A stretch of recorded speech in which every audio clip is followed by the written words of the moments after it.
নয়ন, তোর মা টিফিন পাঠাইছে, খেয়ে নে। কি পাঠাইছে টিফিনে? কি জানি কি পাঠাইছে। আচ্ছা খুলে দেখো না কি আছে। ঠিক আছে।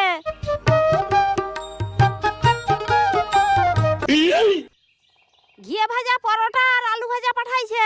ও নয়ন, তোর মা তো হেভি সুন্দর পরোটা বানায়, আমি কি একটু খাবো? আচ্ছা ঠিক আছে, একটু খেয়ে নাও। দেখ নয়ন, আমি কিন্তু ইমানদার মানুষ, চাইলে কি দিছে আমি রাস্তায় খেয়ে নিতে পারতাম, কিন্তু দেখ আমি তোকে জিজ্ঞেস করে খাচ্ছি। হ্যাঁ জানি তো তুমি ইমানদার মানুষ, ঠিক আছে একটু খেয়ে নাও। ঠিক আছে, কিন্তু আমি একটুই খাবো। হুম। কিছুক্ষণ পর আমি এইটুকু খেয়ে তোর পরোটা আলু ভাজা রেখে দিছি, তুই খেয়ে নিবি। আমি এখন চলে যাচ্ছি। ঠিক আছে আমি খেয়ে নেব। रुको जरा। 1 ঘন্টা পর। উফ, অনেক কাজ হয়েছে, এবার খেয়ে নেই যে।